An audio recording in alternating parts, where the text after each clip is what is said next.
South India shopping మాల్లో blockbuster Ashadham #1 kilo sale.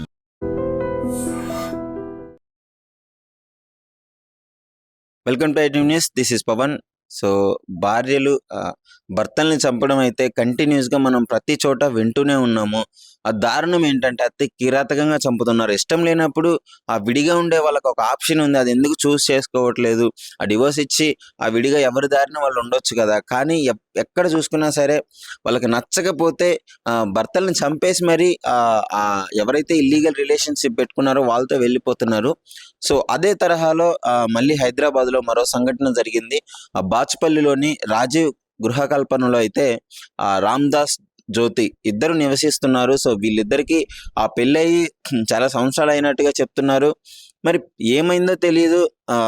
మద్యం మత్తులో ఉన్న ఆ వ్యక్తిని అతి కిరాతకంగా బీరు బాటిల్తో కొట్టి తలకాయ పగలగొట్టేసి చనిపోయాడు అని భ్రమించి అక్కడి నుంచి పారిపోవడం జరిగింది అందరూ. సో తర్వాత ఆయన మధ్యరాత్రి మెలకు వచ్చింది. సో ఎంత దారుణమో చూడండి. ఈ విధంగా ఏం జరుగుతుంది, అసలు ఏంటి అని వివరాల్లోకి వెళ్తే, వీళ్ళకి పెళ్ళైంది, బాగానే జీవిస్తున్నారు. మరి వాళ్ళిద్దరి మధ్య ఎప్పటి నుంచి ఆ గొడవలు ఉన్నాయి, ఎప్పటి నుంచి వాళ్ళు ఏ ఇష్యూ నడుస్తుందో తెలియదు. కానీ ఒకరోజు రాత్రి ఒక నలుగురు యువకులు ఆ మద్యం తాగించడానికి పిలిపించారు.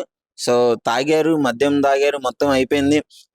రామ్దాస్ ఎవరైతే ఉన్నాడో ఆయన ఆ మత్తులోకి వెళ్ళిపోయిన తర్వాత, అంటే ఇంకా ఆయనకి ఏ స్పృహ లేనప్పుడు బాగా తాగిచ్చేసి ఇతన్ని ఏదో మీద దాడి చేయాలని చెప్పేసి నిర్ణయించుకున్నాడు.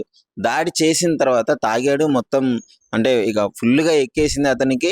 ఆ వెంటనే బీరు బాటిల్ తీసుకొని తల పగల కొట్టేసి పిచ్చి పిచ్చిగా కొట్టేసి ఆయన స్పృహ కోల్పోయి పడిపోవడంతో చనిపోయాడు అని భ్రమించి అక్కడ నుంచి నలుగురు యువకులు, అదేవిధంగా వాళ్ళ భార్య జ్యోతి కూడా పారిపోవడం జరిగింది.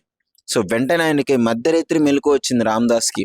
సో లేచి వెంటనే వాళ్ళ తమ్ముడి దగ్గరికి వెళ్ళాడు. ఆ రక్తపు మడుగుల్లో నుంచి లేచి చూసుకొని వాళ్ళ తమ్ముడి దగ్గరికి వెళ్తే వాళ్ళ తమ్ముడు వెంటనే ఆ ట్రీట్మెంట్ అది చేయించి ఆ క్లినిక్ తీసుకెళ్ళి ఆ పోలీస్ కంప్లైంట్ ఇవ్వడం అయితే జరిగింది. సో ఈ విధంగా ఉంది అని చెప్పేసి. సో పోలీస్ కంప్లైంట్ ఏమని ఇచ్చాడంటే, తన భార్య తనని చంపేయడానికి ప్రయత్నించింది నలుగురు యువకులతో కలిసి అని చెప్పేసి కంప్లైంట్ ఇచ్చాడు. ఎందుకు వాళ్ళ భార్యను అనుమానించాల్సి వస్తుందంటే, నలుగురు యువకులు చంపి వెళ్ళిపోతే వాళ్ళ భార్య కదా దగ్గరుండి చూసుకోవాల్సింది. కానీ వాళ్ళ భార్య కూడా లేదు, వాళ్ళతో పాటు జంప్ అయిపోయింది అనమాట. సో అసలు అప్పుడు డౌట్ వచ్చింది, తనే చేసి ఉంటుంది ఇది అని చెప్పేసి. సో ఈ విధంగా ఆమెడు కూడా కంప్లైంట్ ఇవ్వడం జరిగింది. పోలీసు వాళ్ళు కూడా ఎంక్వైరీ చేస్తున్నారు. అలా వాట్సాప్ చాటింగ్లలో ఉందా, ఫోన్ కాలింగ్లో ఉందా, ఎలా మాట్లాడుకున్నారు ఏంటి అనే పరిస్థితి మొత్తం ఆ వివరాల్లోకి వెళ్ళి మొత్తం చెక్ చేస్తున్నారు. ఆ సీసీటీవీ ఫుటేజ్ కూడా చూడటానికి ప్రయత్నిస్తున్నారు. అసలు వాళ్ళు ఎక్కడికి వెళ్ళారు, ఆ నలుగురు యువకులు ఎవరు, ఆమె ఎక్కడికి పారిపోయింది అని చెప్పేసి ఆ మొత్తం అయితే ఎంక్వైరీ చేస్తున్నారు. అంటే ఈ మధ్య కాలంలో ఇలాంటి వాళ్ళకు ఒక స్పెషల్ చట్టాలు తీసుకురావాలేమో అనే విధంగా ఈ క్రైమ్ అయితే జరుగుతుంది.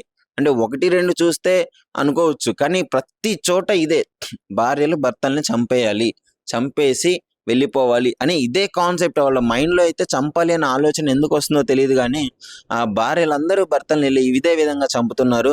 మరి చూడాలి ఆ పోలీస్ వాళ్ళు ఎంక్వైరీ చేసి మరి చివరిగా ఏం డెసిషన్కి వస్తారో, వాళ్ళని దుండగులను పట్టుకుంటారా లేదా అనేది. ప్రస్తుతం అయితే పరారీలో ఉన్నారు, 5గురు పరారీలో ఉన్నారు, 4 యువకులు, అదేవిధంగా భార్య కూడా పరారీలో ఉంది. మరి పోలీసు వాళ్ళకి కన్సిడర్ చేసుకున్నారు, కేసు నమోదు చేశారు కాబట్టి ముందుగా దుండగల్ పోలీస్ స్టేషన్కి వస్తుందని చెప్పేసి ఈ కేసుని బాచుపల్లి నుంచి దుండగల్కి ట్రాన్స్ఫర్ చేసినట్టయితే తెలుస్తుంది. సో మరి అక్కడ పోలీసులు అయితే ఎంక్వైరీ చేస్తున్నారు. అప్డేట్ కూడా మీకు వెంటనే ఇస్తాను, తెలిసిన వెంటనే. సో ఐడ్రీమ్ న్యూస్ని అయితే ఫాలో అవుతూ ఉండండి. నిజంగా ప్రస్తుతం ఉన్నటువంటి సమాజం దేనికి ప్రయారిటీ ఇస్తుంది? ఆర్థిక సంబంధాల చుట్టూ మాత్రమే తిరుగుతోంది. మళ్ళీ ఎన్నికలంగానే చాలా విరక్తి కలుగుతాం. మంచి అనిపిస్తుంది కదా, లేడీస్ కూడా ఛాలెంజింగ్ జాబ్స్ చేసినప్పుడు చాలా బాగుంటది. ట్రాఫిక్ అసిస్టెంట్స్ గా నియమించిన ట్రాన్స్జెండర్స్ అందరితో సాల్యూట్ చేయించుకుంటున్నారు. ఫుడ్ డెలివరీ ఇవ్వటానికి వెళ్ళినటువంటి డెలివరీ బాయ్ అనిల్ పై కళ్ళ ముందు పెళ్ళండి